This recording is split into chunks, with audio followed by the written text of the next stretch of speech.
Eu estou recebendo o pessoal do CRAS, que é o Henrique Carvalho, psicólogo do CRAS. Estou recebendo a psicóloga da educação, que é a Bruna Vidal. E estou recebendo a conselheira tutelar, que é a Daiane Cândido, né? A gente vai falar sobre exploração sexual de crianças e adolescentes, esses abusos que infelizmente ainda são cometidos. O Henrique é de casa e nós vamos dar prioridade para as damas, né, Henrique? Então, o boa tarde aqui da Nayângela, seja bem-vindo. Tudo bem, Nayângela? Tudo bem. Vamos aproximar só um pouquinho o microfone. Isso. Melhor, né? Isso. Boa tarde a todos os ouvintes, boa tarde, Vilbe, boa tarde, Juninho, boa tarde a todos. Estamos aqui, né, para abordar esse tema tão importante que muitas vezes nós achamos que não acontece no nosso município. Mas acontece. Infelizmente acontece. Nayângela está no conselho há quanto tempo, Nayângela? Eu entrei em 2020. 2020, são já 4 anos, né? Isso. Então conhece bem a realidade, né? Sim. Conhece bem a realidade. Verdade. Bruna, que é psicóloga da educação, não é isso, Bruna? Isso. Boa tarde Boa também, tarde, seja boa tarde bem-vinda. a todos. Sim, atuo também na educação há 2 anos, né? E a gente vê os casos ali rotineiramente, porque a gente acompanha as crianças com maior frequência. Né? Na Ângela, que a gente tem muito contato, né, com o pessoal do Conselho Tutelar, a gente tem aos montes. Né? Qual é a relação da educação com esse tipo de caso? Pronto. Com esse tipo de problema? Vamos lá. botar o que mais. Acontece? A gente precisa primeiro compreender o papel do psicólogo na escola, Sim. né? O papel do psicólogo na escola, ele não é de terapia, não é de tratamento, né? Como algumas pessoas acham. O psicólogo, ele tá lá para realizar os acolhimentos, né, pontuais que acontecem, né, de crises, né, de questões de crianças com algum transtorno do neurodesenvolvimento, por exemplo. Mas existem muitos casos, né, que remetem a gente, enquanto profissional, porque eles já sabem que podem contar, que tem um sigilo. E eles trazem pra gente, a gente repassa esse caso para o Conselho Tutelar. Muito bem. Henrique Carvalho, agora como psicólogo do CRAS, né? Mas que antes mesmo de estar nessa condição aqui na rádio, né, Henrique? Por diversas vezes, você participando, eu lembro que a gente já falou sobre esse tema outras vezes. Então, é algo que você já acompanha com bastante tempo, né? Boa tarde, Vilber. Boa tarde a todos que escutam o programa da Rádio Só FM, Solonópolis Agora. É um prazer estar de volta aqui à casa, né? Após um tempo. Eu estou como psicólogo do CRAS há 1 ano já, estou atuando, e essa questão da temática da 18 de maio é bem interessante porque é uma situação e uma data tão importante de se trabalhar essa temática porque é um fator histórico, temporal, que vem se esticando por muito tempo, né? E a questão da exploração e o abuso sexual de crianças e adolescentes, ela começou essa luta, essa batalha a partir do caso da Araceli, né, que esse ano completa 52 anos. Só para quem não está em casa, que não conhece, queria que você dissesse quem foi a Araceli. Araceli foi uma criança que foi brutalmente abusada, né, estrupada. Ela foi torturada e após a morte dela, o corpo dela foi totalmente dilacerado e teve seu rosto desfigurado com ácido. Então foi uma situação que comoveu muito a cidade onde ela residia. Qual foi a cidade, Henrique? Agora Você a gente lembra? não se lembra agora. Pesquisa aí, Juninho. Caso Araceli, só pra gente ver qual foi a cidade. Vai fazer 52 anos, foi em 1973, se eu não me Isso, engano. é 52 anos. É, muito tempo. Eu fiz 51 ano passado.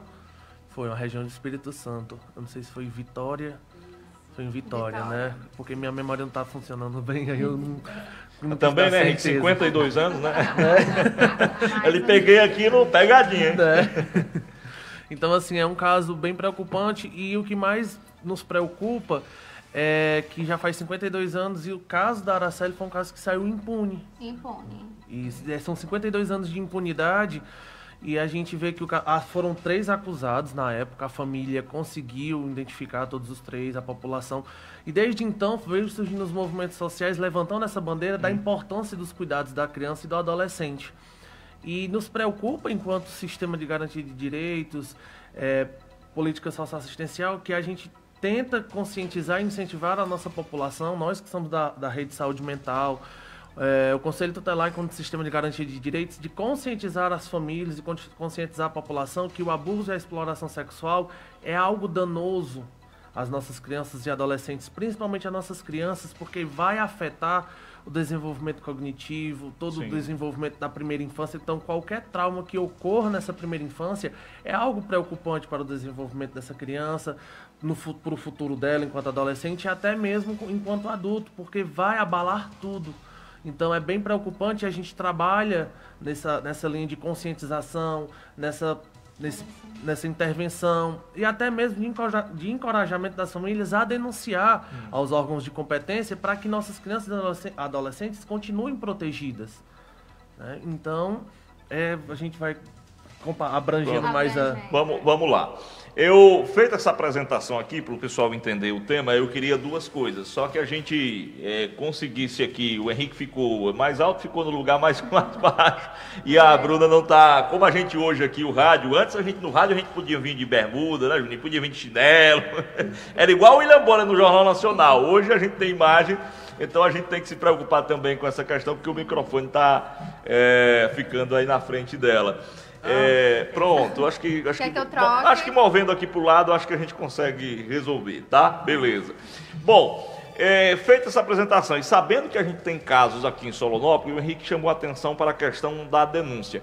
Eu queria entender como é esse processo, desde a denúncia até alguma providência ou até alguma punição.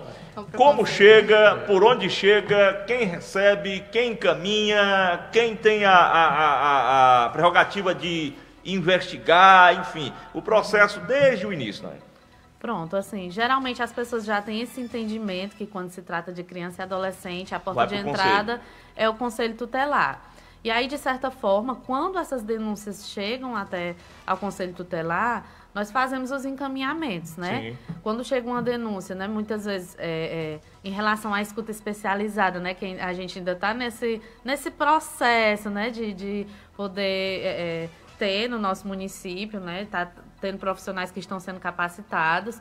Só que, assim, no momento acaba sendo mesmo o conselho tutelar, às vezes até o próprio CREAS. Sim. E aí, essa criança, às vezes o próprio adolescente já chegou para nos procurar, ou a família, ou algum vizinho que essa criança relatou e nos procurou ajuda. E nós fazemos o encaminhamento, encaminhamos primeiramente para a delegacia, né? Que aí é expedido uma guia, nós vamos até Quixeramobim, e é feito, né, todo o procedimento lá com a perícia, né, para identificar realmente. Infelizmente, às vezes acontece também de passar muito tempo, da criança ter aquele medo de contar para alguém, até mesmo por ser ameaçado ou até mesmo por pessoas da família, porque 90% dos casos que nós atendemos é a família, são pessoas da família. E aí, quando a gente vai fazer todos esses procedimentos, já tem passado o tempo, né? E aí, infelizmente, às vezes acaba de que não constando mais, quando é uma situação de abuso, algo do tipo, né? Quando é estupro de vulnerável, já consta. Só que, assim, a gente encaminha ao Ministério Público, dá notícia de fato, independente se der positivo ou não, né? E esse procedimento de investigação, de punição, é justamente com a justiça. Nós fazemos aqueles encaminhamentos mais no sentido da proteção da criança, né? Que ela venha superar aquela violência, para o CREAS, para o CRAS, que possa fazer todo esse acompanhamento. Pronto. Deixa eu abraçar o Renan Júnior, esteve aqui semana passada junto com a Daniele. Gorete Souza, um abraço. Viu, essa temática é uma temática que precisa estar em evidência sempre para que esses abusos deixem de acontecer. Isso é verdade, viu, Gorete? Um abraço para você. Ivaneide Pinheiro, boa tarde. E a Juliana Nogueira também, muita gente nos acompanhando hoje. Eu queria saber de vocês o que caracteriza um abuso sexual. Muita gente tem a impressão de que isso só se caracteriza se houver uma relação sexual, se houver um ato sexual. E isso, na verdade, é o final, né, do processo. Mas isso começa bem antes. Eu queria entender para as pessoas de casa também entenderem isso. Pronto, aí a gente vai estar falando de todo comportamento, né, que seja legitimado, desde falas, né, desde questões verbais, de insinuar questões sexuais para a criança, apresentar conteúdos pornográficos para a criança, né, desde pedir que ela tire fotos ou fazer com outras crianças algum ato libidinoso, né? Começa-se daí, tanto verbalmente como fisicamente, né? E aí, como a Nayângela diz, às vezes a gente vai para uma perícia em Xeramobim, né? A gente pode não ter penetração ali, mas a gente tem uma série de abusos que já aconteceram, né? Por meio de toques. Passou a mão, houve sexo oral, etc. E aí a gente precisa, né? Como a ouvinte falou aí, tá abordando esse tema com frequência, né, uma vez que é um tema muito pesaroso, aí as pessoas não querem conversar sobre isso, né? Não querem comentar sobre isso. Mas uma vez que a gente não comenta sobre isso, temos quadrilhas em todos os lugares que estão aí, né, exercendo o poder que eles têm sobre as crianças, né? Desde redes sociais, desde grupos em WhatsApp, desde grupos em outras redes sociais, que eles se articulam, né, e procuram fotos, procuram crianças ali mais vulneráveis, né, para que eles possam estar assediando. Então, a gente começa inicialmente. Normalmente, quando a gente vai ter o estupro em si, a penetração em si, é em casos mais, né, graves, onde já aconteceu tudo isso previamente, desde verbal, desde toques inadequados, desde ameaças, né? E aí a gente precisa também, acho importante, desmistificar a figura do abusador como um monstro, entre aspas, né? Porque as pessoas tendem muito a dizer assim, não fique perto de fulano. Quer dizer, não é só aquele cara barbudo, mal vestido, nada, né? Muito pelo contrário, né? Eles são muito ardilosos. Então, o que acontece? Eles vão ter um comportamento aí social que normalmente vai livrá-lo de possíveis denúncias, né? Porque se eu digo assim, não, fulano ele é um bom companheiro, ele é um bom esposo, ele é bom pai, ele é um bom avô, né? Ele ajuda na comunidade, fulano jamais faria isso. Faria, às vezes já tá fazendo e você não sabe. Então, parte do pressuposto, né, de que a gente precisa tirar esse pensamento ali de que fulano não seria capaz. Fulano é capaz, tá? Então, assim, a gente precisa primeiro que as pessoas entendam que esse lado preventivo. Prevenção é que a gente não confie em todo mundo. Isso inclui pessoas que convivem com a criança, que estão próximas especialmente, né? Como a Nayângela trouxe, a gente tem 90% dos casos de abuso acontecendo com pessoas de dentro do quadro social daquela criança, né? Tios, avós, pais, padrastos. E outra coisa que a gente precisa conversar é que esse mito de que só o homem abusa, né? A gente sabe que majoritariamente são homens os abusadores. A gente tem registro disso estatisticamente. Mas a gente sabe que mulheres também são abusadoras. Não só abusam, como também podem ser aliciadoras, né? Então, essa ideia de que você também pode confiar piamente numa mulher, também você precisa ter esse alerta, né? Um caso recente que a gente teve próximo nas regiões foi de uma babá, ou seja, uma mulher, você deixa sua filha com a mulher, você vai, né, confiar. E a babá aliciava a menina para o namorado vir para casa dos pais e abusar da menina lá. Então, são características que a gente precisa ter em mente de prevenção desde, assim, de sempre. E como precede, né, um abusador. Eu acho importante a gente falar porque um abusador, ele vai ter esse comportamento ali, normalmente social, bacana, gente boa, gente fina, trata bem as crianças, dá brinquedo e dá bala e dá não sei o quê. Mas esse comportamento ali de estar sempre ali querendo tirar a criança de perto de outros adultos. Ah, vamos ver ali a lua, né? Ah, vamos ali no parquinho com o tio, né? Então a gente precisa ter esses cuidados, né? Dessa pessoa que sempre está presente, sempre quer ficar sozinho com outras crianças, né? Então a gente tem que partir, né, desse diálogo familiar, né? A gente precisa ter em mente que existem crianças que são mais propensas ao abuso, né? Tanto isso é verdade, essa questão feminina, que está com uns 15 ou 20 dias, a gente deu uma notícia aqui de uma mulher que aliciava um adolescente para manter relações com ele, 11 ou 12 anos, não sei, em troca de favores, né, de dinheiro, enfim, questão financeira. É claro que a maioria são homens, é verdade, né? Acho que até as estatísticas que vocês têm comprovam isso, mas existe também esse outro lado. Sim, e assim, às vezes por ser uma mulher aliciadora, abusadora, com um menino, aí às vezes a gente tem esse lado ali machista da sociedade que diz assim, não vamos denunciar, né? Um menino, vai dizer que o menino foi abusado por uma mulher? Foi, isso é abuso, ele é uma criança, né? Porque ele é um menino, né? Porque ele é uma criança que ele não vai ser menos prejudicado, vai, né? Então por isso que a gente precisa ter determinados diálogos, por exemplo, né? Quando eu digo que nós temos crianças mais vulneráveis, propensas a passar por situações como essa, nós temos, né? Tanto a criança que é muito negligenciada, Em que sentido? Né? Os pais que são tão, como é que eu posso dizer, né, susceptíveis, né, que deixam tudo ali muito à vontade, vai para casa de fulano, passa final de semana, desde pais muito abertos, né, a que a criança saia na rua à noite sozinha, a pais extremamente autoritários e às vezes punitivos, né, porque você tem uma criança ali e eles observam, né, os primeiros a serem observados pelos abusadores são os pais, né, porque se eu tenho um pai que é permissivo e deixa a criança ali à toa, ali é um alvo fácil. Se eu tenho um pai, uma mãe, que tudo que a criança faz, se a criança derruba uma peninha no chão, tá apanhando, tá sendo agredido, tá sendo ali passivo de violência, tanto verbal como física, na questão de castigos muito punitivos mesmo, é uma criança que vai ter medo de tudo. Então, quem é que se aproveita disso? O abusador. Né? Então, ele alicia primeiro ali um ambiente familiar para entender como é que funciona e, a partir disso, né, se utilizar disso para cometer o que deseja.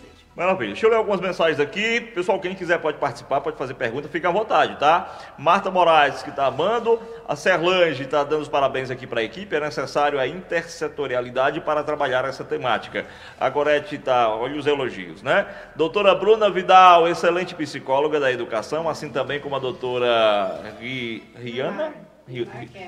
Yunara Kelly e a doutora Thalita Bastos. Elas fazem um trabalho memorável nas escolas do município de Solonópolis. Parabéns, doutoras, tenho orgulho de trabalhar com vocês. Já eu quero saber mais sobre esse trabalho nas escolas, né?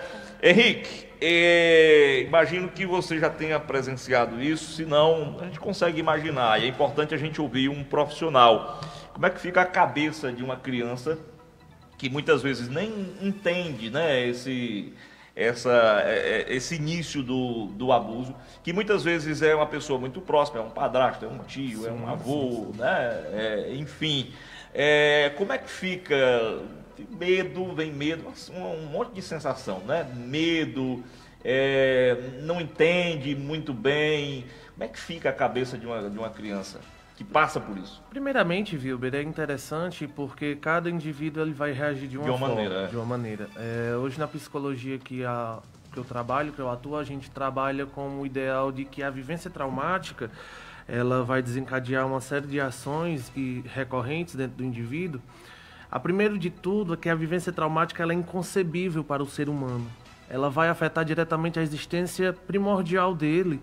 E uma vez vivenciada, tendo essa violação, que é considerada inconcebível, vai surgir um pressuposto de uma segunda linha de defesa. Um encouraçado que surge obrigando aquela criança que vivenciou isso ou se reprimir por inteira ou amadurecer de forma precoce.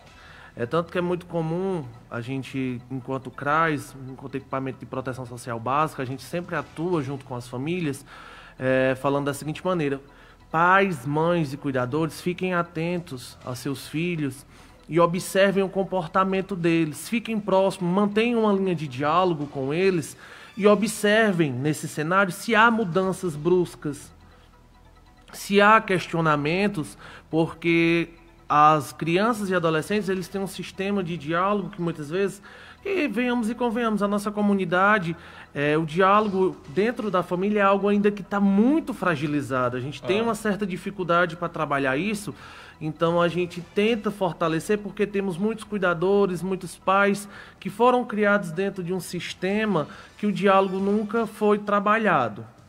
Né? Então hoje a gente prioriza tanto, a gente que trabalha na saúde mental, que trabalha na assistência social, que trabalha nas escolas, a gente sempre vem reforçar essa linha de diálogo, que a família necessita ter esse diálogo, porque as crianças vão sinalizar por mudanças de comportamento, por mudanças de atitude mesmo. A criança saía muito de casa, queria se divertir, queria brincar, ela começa a mudar todo esse comportamento dela, começa, em certos casos, a questionar e a família muitas vezes não sabe lidar com esses questionamentos. Mãe, o que é isso? Mãe, o que é aquilo? Começa a surgir questionamentos e a própria a falta de informação, muitas vezes o acesso à informação ela é um pouco restrita e é um pouco tabulada, é um tabu ainda falar de sexo dentro das famílias. Então a reação mais comum é dizer assim: menino, isso é besteira, deixa de conversar besteira. Isso não é assunto para você estar falando, não. E muitas vezes eles querem saber, querem entender toda essa vivência, porque muitas vezes estão passando por situações dessa, e eu acho interessante quando a Bruna traz essa questão, é que criança ela não se prostitui. A criança, como muita gente fala, mas fulano de tal, em idade de tal, criança e adolescente ela não se prostitui. Ela está sendo explorada. Ela está sendo ela está tendo seu direito violado ali naquele momento, porque tem um adulto por trás aliciando, né?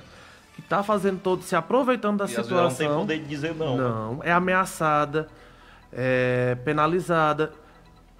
E a violência, ela é absurda, porque ela não atinge somente... eu achei interessante quando as meninas trouxeram sobre a questão corporal, física, mas a condição que a gente, enquanto saúde mental, mais se preocupa hoje são os danos à saúde mental. Sim. Porque quando a criança vivencia o trauma, ela ergue essa proteção, essa segunda linha de defesa, que vai fazer com que ela amadureça de forma precoce. E é danoso para a saúde mental dessa criança, porque ela vai viver em estado de alerta total, vigília total, crises de ansiedade, síndrome do pânico. Então, são vários fatores que uma criança, ali naquela sua fase inicial, mais impactante ainda quando é na fase da primeira infância, que é do nascimento até os 6 anos de idade, qualquer trauma vivenciado nesse período, eles são traumas que são inconcebíveis, mas que causam danos e estragos irreversíveis. E é muito preocupante porque a gente vê que isso está se tornando, eu não poderia dizer comum, mas está se tornando corriqueiro. Né? Esse amadurecimento, essa vivência das crianças estarem passando por essas vivências traumáticas e esses danos, porque a gente já começa a ver crianças tomando altas medicações que são psicofármacos, que a gente, enquanto profissional de saúde mental, a gente se preocupa porque tem medicações que são para uso de adultos e a gente encontra crianças tomando essas medicações porque foram prescrevidas para conter condições que a gente fica se questionando como e por quê. A que ponto chegamos? Então, o CRAS busca, que acredito eu que seja o mesmo trabalho da educação, orientar, reforçar dentro dos serviços, que é o Serviço de Convivência e Fortalecimento de Vínculo, que é um serviço ligado ao PAIF, que é o Serviço de Proteção e Atendimento Familiar Integrado à Família, que é o PAIF, que é o carro-chefe do CRAS. A gente busca atender as famílias. O Serviço de Convivência e Fortalecimento de Vínculo, ele está ligado a esse trabalho diretamente com as famílias, buscando conscientizar, buscando orientar e, acima de tudo, buscar prevenir a vivência desses traumas, desses episódios de violência dentro do núcleo familiar. O CRAS trabalha com essa proteção social básica, buscando evitar e diminuir qualquer tipo de vivência traumática, qualquer tipo de violação de direito dentro do núcleo familiar. Perfeito. O Henrique falou do trabalho do CRAS, eu quero saber da doutora Bruna também, o trabalho da educação. E, assim, o que eu queria registrar aqui é que a gente está vendo aqui três setores, né, do município, que me parece que trabalham assim, não sei se de forma coordenada, mas pelo menos de forma organizada, né? E tem alguma relação entre si que faz esse trabalho. Então não é um trabalho isolado, né? O que eu acho que fortalece bastante, tá? Antes da doutora Bruna, eu queria começar com a Ana Ângela aqui sobre a questão da denúncia. Eu estava formulando aqui uma pergunta sobre a melhor maneira de denunciar. Acho que não há uma melhor maneira de denunciar, porque é uma questão assim muito delicada. Contei até o exemplo no início de um caso que a gente teve aqui, que foi real, mas a importância das pessoas que estão à volta. Porque muitas vezes na família, né, a mãe sabe, mas não quer denunciar, porque é um tio, porque é um avô, porque às vezes é até o próprio pai, e não quer denunciar, né? E quem está à volta vê, sabe, mas fica aquela história, eu não vou me meter porque não é comigo, né? Então, que a gente reforçasse a importância dessas pessoas ajudarem nesse combate. É muito importante também que possamos entender que quem não denuncia também violenta, né? Então essas pessoas que precisam perder o medo e saber que está ajudando uma criança, está ajudando um adolescente e que essa criança não venha sofrer mais violências, né? Então, nós temos o nosso número, que é o 889-8130-2943. Pode nos procurar, a denúncia ela é completamente sigilosa, né? As famílias, elas não ficam sabendo quem foi que denunciou. E isso, assim, acontece bastante, né? De quando chega até nós, essa criança ou esse adolescente já ter contado para a mãe e a mãe não acreditar. Conta para uma tia, a tia também não acredita, e essa criança, ela tá, cada vez que ela está repetindo isso, ela está sofrendo novamente essa violência, né?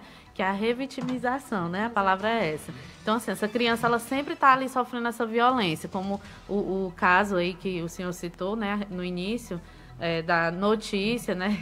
Da notícia que foi repassada. É exatamente isso. Imagine para essa criança, para essa família que já sofreu essa violência, ter que estar ali o tempo todo. Não é nem a questão da proteção da pessoa que fez. Não é isso. É da proteção da própria criança, né? O direito de imagem. E sobre isso, eu queria aproveitar e passar um pouco dos dados, né? Eu trouxe aqui os dados. Nós fazemos uso do sistema CIPIA, onde as denúncias que chegam até nós primeiro são sigilosas, né? São sigilosas, só que lá não tem o nome da pessoa, nada. É só mesmo os encaminhamentos que nós fazemos e ficam todos lá. Os que chegam até nós, porque tem alguns que já vão direto para o Ministério Público ou para a delegacia. E aí eu coloquei aqui os mais recentes, né, de janeiro de 2023 até maio de 2024, na data de hoje.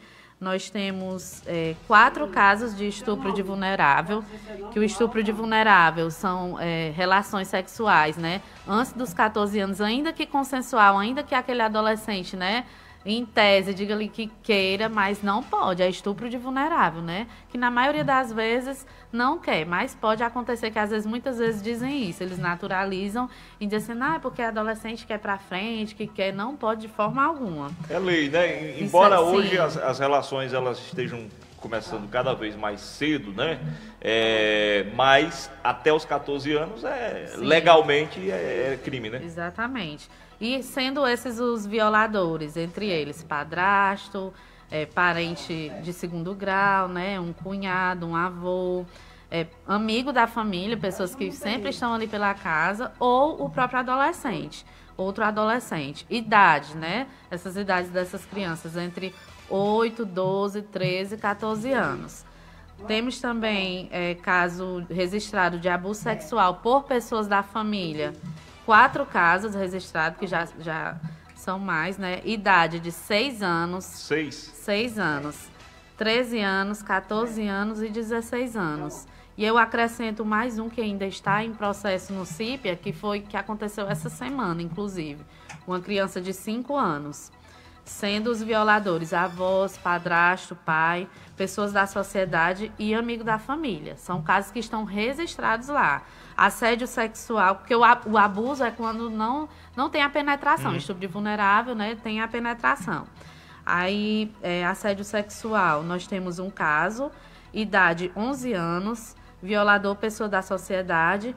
Abuso sexual por cuidadores, né? Que já foi até citado algumas situações, quando deixa ali com algum responsável e aí essa pessoa acaba abusando. Nós temos um caso registrado, né? Então, assim, para vocês verem que realmente acontece no nosso município. Não é assim, em São Paulo, no Rio de Janeiro, acontece aqui.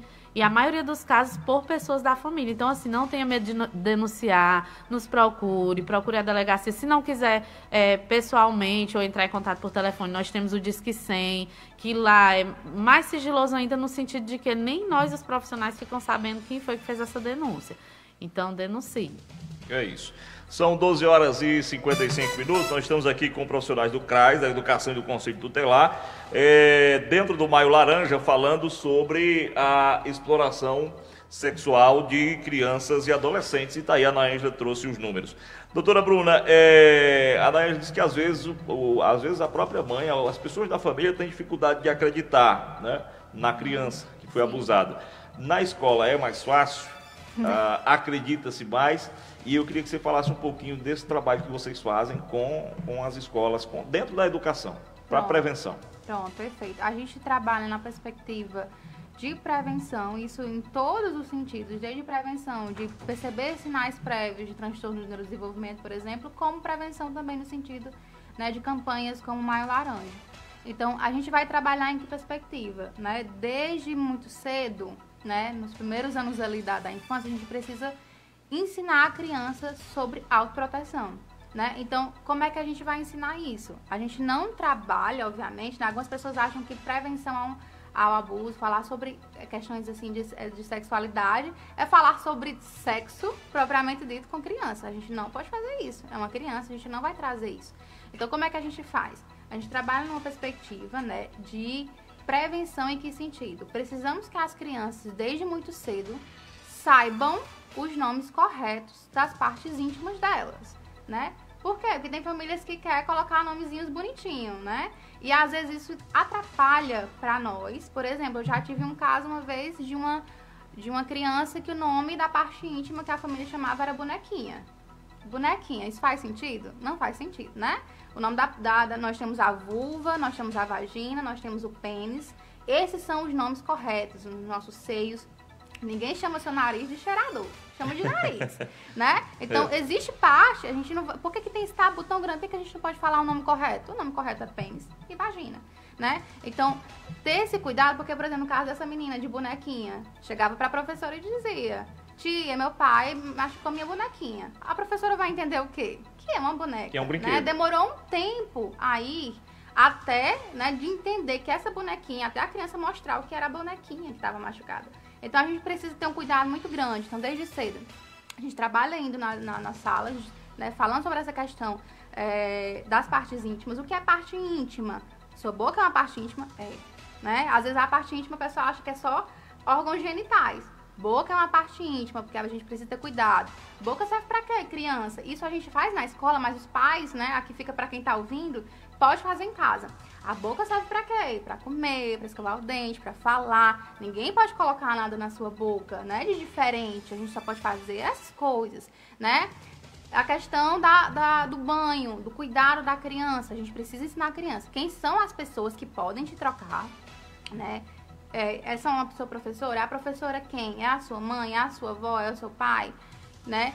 A ensinar pra criança, a gente ensina também de que maneira? A gente não pode deixar ninguém tocar nas nossas partes íntimas por muito tempo. A gente só pode fazer o quê? Lavar, passar pomadinha, se for preciso. Ninguém pode beijar, porque beijar a gente não beija aqui. A gente beija na cabecinha, a gente beija no bracinho, tá? Então, conversando com a criança, você vê que a gente em nenhum momento tá falando sobre o abuso. A gente tá falando pra criança entender até onde vai o corpo dela, os limites corporais dela, do colega e de outras pessoas, né? Então, ninguém pode beijar na nossa boca. Ah, mas minha mãe e meu pai beijam na minha boca. Não pode, tá? Porque a criança vai assimilando ali que adultos podem beijar na boca da criança. Então, a gente pede, por favor, carinho. Tem outros lugares, né? Temos a cabecinha, né? Temos aqui. Sim. Aquele carinho que a gente pode fazer.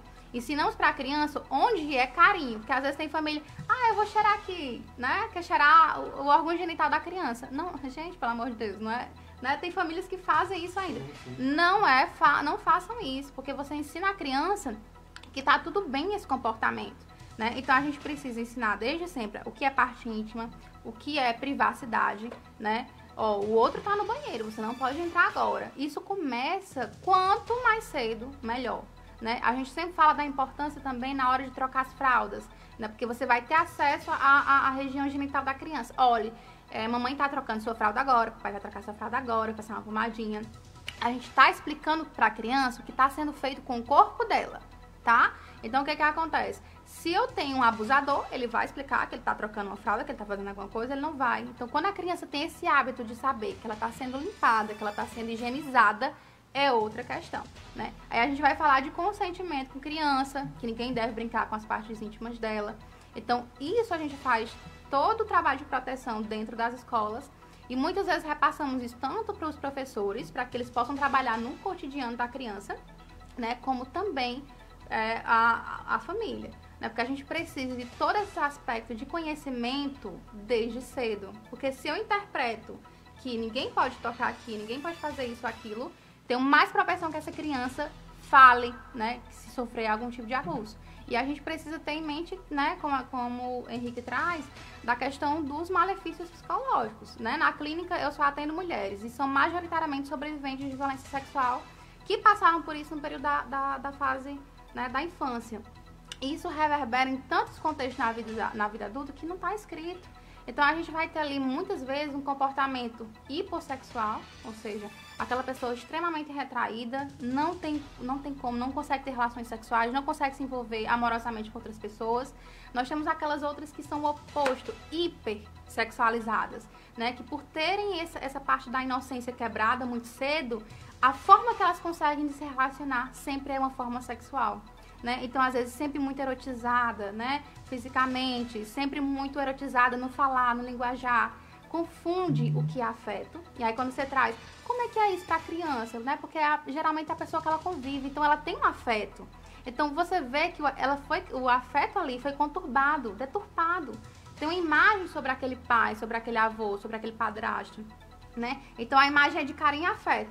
Tanto é que muitas vezes quando é descoberto e esse cara vai preso, a criança fica desesperada, porque é o apoio familiar que tinha, né, que convivia, né? Então, na vida adulta, isso vai continuando reverberando nos envolvimentos que essa pessoa tem, né? Então, às vezes, muito sexualizada, né? Muitos múltiplos parceiros, né? Às vezes com formas violentas, né? Realmente na questão sexual, porque foi essa primeiro contato sexual que teve, né? A gente fala que isso é um prejuízo cognitivo, comportamental, porque a criança precisa que a sexualidade ela vá a conta-gotas, aos pouquinhos, né? Ela vai entendendo quando o pai beija a mãe, né? Que tem aquele carinho, ela vai entendendo quando vê adolescentes maiores se relacionando, beijando e tudo mais. À medida que ela vai crescendo, ela vai tendo informações, né? Como é que são feitos os bebês e tudo mais. Então, precisa ser aos poucos. Quando eu tenho isso colocado abruptamente, a gente tira uma inocência de uma criança. E aí, quando, né, a gente fala a questão abrupta de comportamento.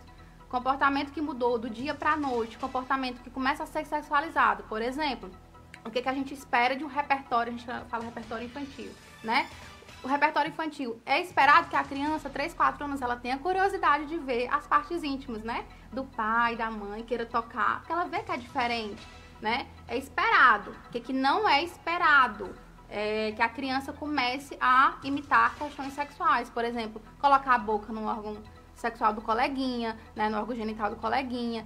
Querer, né? Ficar toda hora vendo ou pegando. Então, a gente liga os nossos sinais de alerta com esses comportamentos, né? Quando eu sempre falo para os pais, tenham calma, né? Às vezes a criança está ali curiosa, quer tocar. Aí você diz, olha, não pode tocar aqui no pênis do papai. Aqui é o pênis do papai, né? O papai também não pode tocar no seu só para limpar. Se a doutora me permite, tem até uma pergunta interessante que eu acho que cabe dentro desse contexto aqui. De um ouvinte está perguntando o seguinte: até que idade a criança deve tomar banho com os pais? Pronto. Eu adoro essas perguntas. Acho que cabe nesse contexto. Claro que cabe, né? E assim, os pais têm muita, às vezes, dificuldade de saber quando interromper a cama compartilhada, quando parar de tomar banho. A gente sempre diz o seguinte, eu tava falando dessa questão do toque no banho. Às vezes o pai vai tomar banho com o filho. Aí a criança, papai, por que é assim? Ele tá vendo que é diferente, ele tá querendo aprender, ele não sabe. Aí, papai é grande, por isso que o de papai é maior. Gente, o pessoal tem um medo de falar sobre isso tão grande, né? Mas não pode ficar tocando, que é a parte íntima do papai. Então, assim, até o momento que os pais estiver tudo bem pra eles. Quem decide até onde vai ter cama compartilhada é você e seu filho. Até onde vai ser bom pra vocês. O banho do mesmo jeito. Só que assim, à medida que a gente vai chegando na adolescência, normalmente eles não vão querer, né? A gente vai ter adolescentes aí, a gente vai ter as mudanças, os pelinhos começam a aparecer e eles mesmos não querem. Contanto que seja um momento também de prevenção ao abuso. Olha, você tá vendo essa parte sua assim? Né? E o nome disso é isso aqui, é seio, é vagina, é vulva. Vulva, parte de fora, vagina, parte de dentro. Né? Que tem pessoas que ainda não sabem sobre isso. Então, pênis, né? Então, por que tem pelo? Porque papai já é grande, porque mamãe já é grande. Então, é um tabu ainda muito grande falar sobre isso. É uma parte, como qualquer outra parte do nosso corpo, né? Por isso que eu digo, ninguém chama nariz de cheirador. Nariz é nariz. Nariz é né? nariz. Então, a gente precisa ter essa cautela de ensinar a criança, né? E aí, quando a gente fala as perguntas, né? Tem crianças que vai, mamãe, o que é sexo? Daqui a pouco a mãe desfalece, né? Fala, meu Deus, e agora? Então, quando vem essas perguntas que não é do repertório infantil, a gente precisa primeiro entender o contexto. Depois que a mãe voltar do desmaio, aí a mãe vai lá e diz assim, meu filho, onde foi que você ouviu essa palavra? Vamos entender em que contexto a criança ouviu. Ah, mamãe fulano falou isso. Pronto. Dependendo da idade que a criança tenha, né? E normalmente nas escolas eles me perguntam muito sobre essas questões. E aí a gente fala de acordo com a idade. Se for uma criança pequenininha, né? A gente diz, olha, isso aqui é um carinho especial que só acontece entre adultos. Adulto só faz sexo com adulto. Só que no momento você é muito pequenininho, você só tem 4 anos, você não precisa saber disso agora. Mas isso só acontece entre adultos. Muito bem. Gente, tem não sei se é uma denúncia ou é apenas um registro, mas é muito sério. E eu queria até fazer aqui um pedido à pessoa que está nos ouvindo, que se quisesse nos explicar melhor, para a gente entender melhor, tá? Só antes, deixa eu registrar os parabéns aqui para o Henrique e também para a Nayângela, nossos ouvintes parabenizando o doutor Henrique e a Nayângela do Conselho Tutelar, que estão também fazendo um excelente trabalho nas escolas do município, nas turmas do Fundamental 1, no Fundamental 2, tá? Sobre a questão aqui, a ouvinte ligou, falou com o Juninho aqui, no ar, ela está dizendo o seguinte, uma criança especial disse que não vai mais para a escola porque pegou trauma. Eu não sei se ela pegou trauma, se foi pela questão de ser especial, e acontece bullying, a gente sabe que isso acontece, ou se houve alguma questão de abuso na escola, tá bom? Se a pessoa, eu não vou identificá-la, evidentemente, mas se a pessoa quiser até me explicar melhor aqui, você até aqui pelo meu WhatsApp, tá bom? 9971-3411, tá certo? Pode mandar agora. E aí, ela fez uma pergunta, foi, Juninho? Deixa eu ver aqui. Ela quer saber como abordar esta criança, mas eu acho que a gente teria que entender melhor, acho que está muito vago ainda, muito vazio, tá? A gente vai ter mais alguns minutinhos com o pessoal aqui, ela está me ligando, eu não consigo falar no ar, tá? Eu não consigo atender no ar, a não ser que a pessoa queira falar no ar, se quiser digitar fica melhor para mim. Henrique, enquanto ela nos esclarece melhor aqui, a doutora Bruna citou uma questão da conversa com as crianças na escola, com os alunos, só que a gente teve, e a gente continua tendo, uma polemização muito grande, se trouxe uma discussão política, ideológica para dentro das escolas, de que não deve haver essa questão da educação sexual nas escolas. Imagino que isso atrapalhe um pouquinho vocês, ou não? Atrapalha, Wilber, atrapalha de uma forma bem intrigante, porque a gente sempre tem aquele ideal que trabalhar as questões da sexualidade vai se referenciar com objetos que foram ironizados, né, que seriam utilizados nas aulas dessa temática. Como a Bruna colocou e reforçando aqui, a questão do autocuidado com nossas crianças e adolescentes é uma questão preventiva.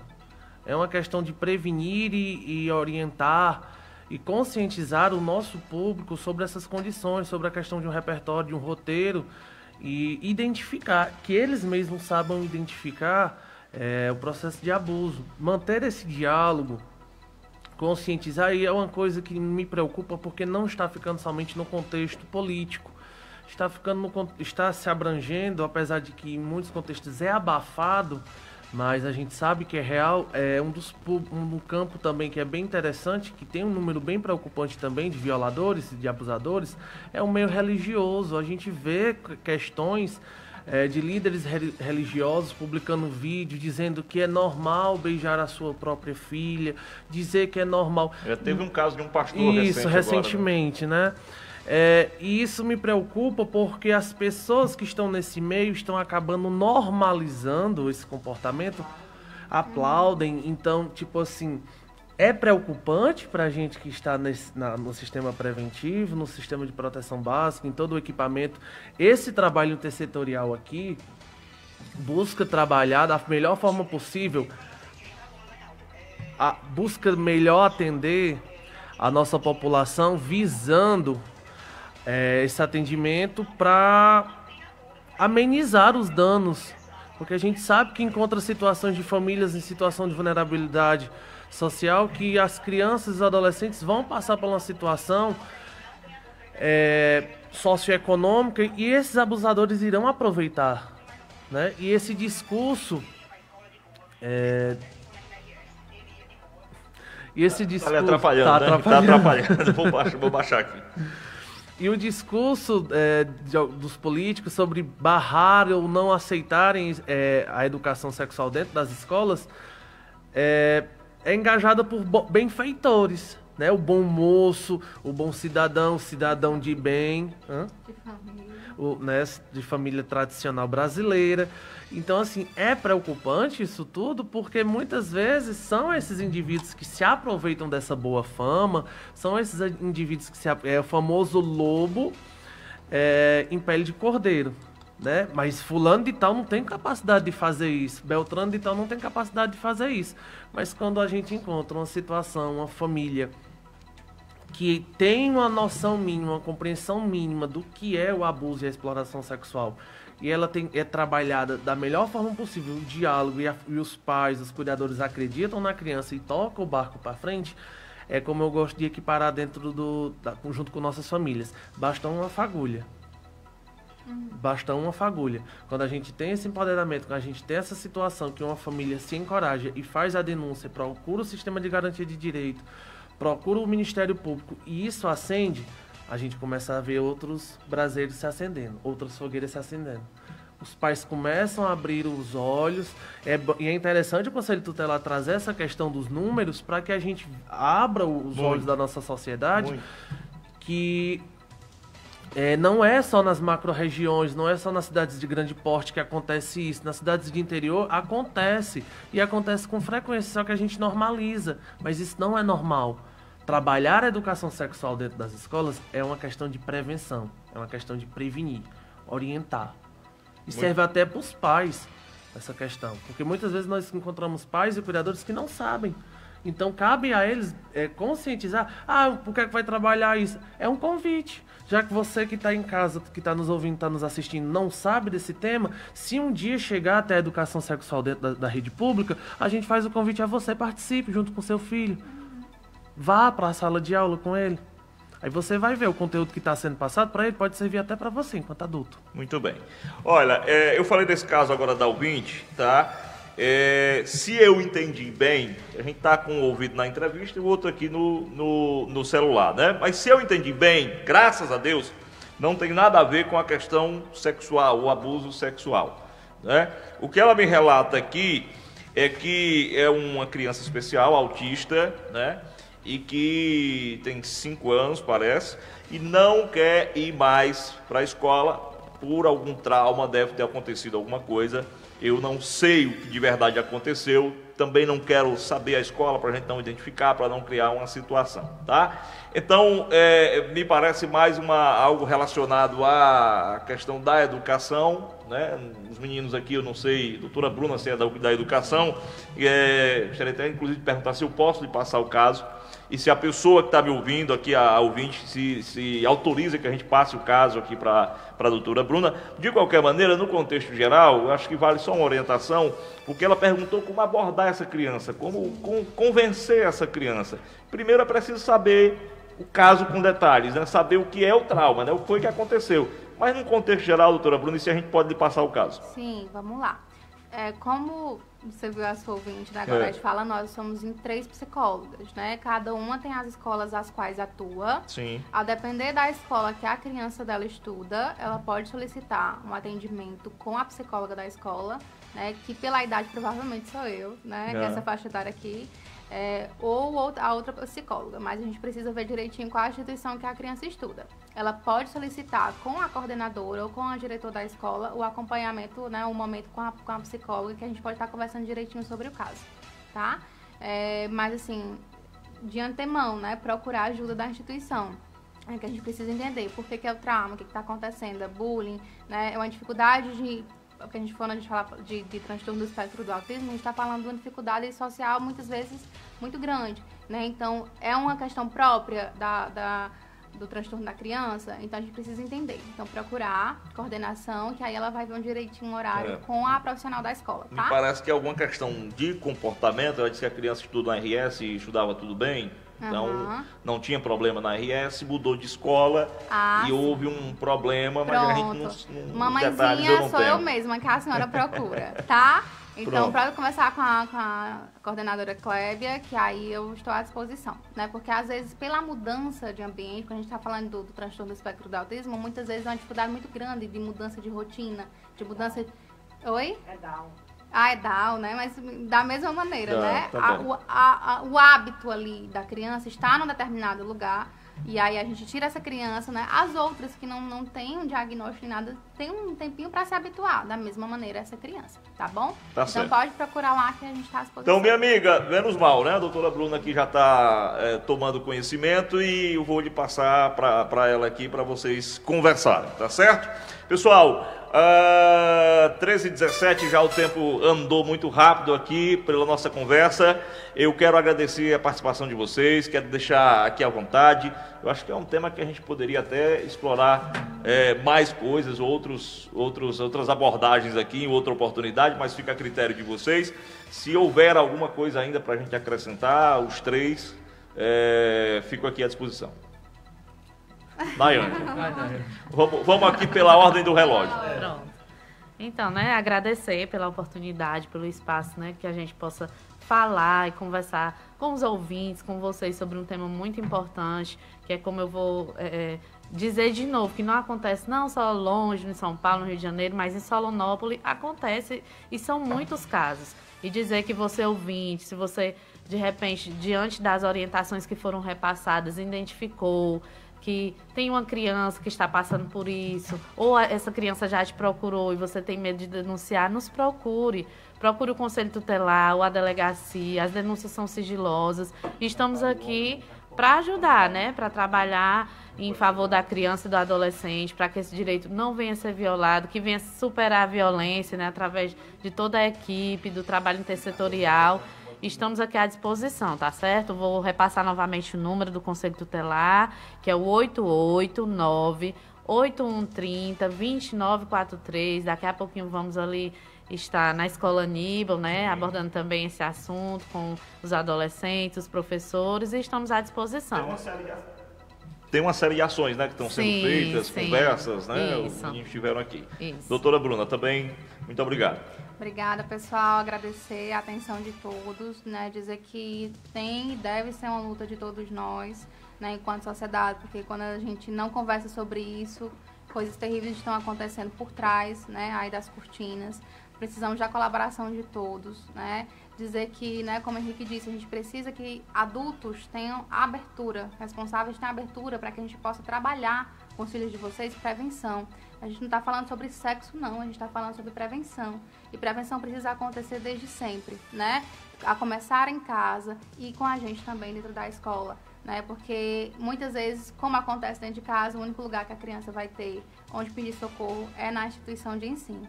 Né, agradecer aqui aos meninos, né, pela oportunidade, me colocar à disposição, né, da mãe que solicitou e das demais também, né. Dizer que nós, psicólogas da educação, estamos tentando aí, né, somos poucas, mas trabalhamos muito e estamos aqui à disposição para o que for preciso. Muito bem. Henrique Carvalho, que nos deu a honra da volta, né, Juninho? Tá diferente. Diz Juninho que tá até mais bonito. Eu não achei, tá? Acho que tá do mesmo jeito.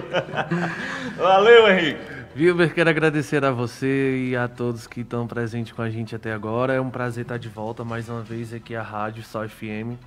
E dizer que o nosso trabalho é conscientizar conscientizar as nossas famílias e indicar que a prevenção é a melhor solução para que os traumas e vivências da violação do direito, do abuso e a exploração sexual não cause danos e destrua os vínculos familiares que já estão tão fragilizados.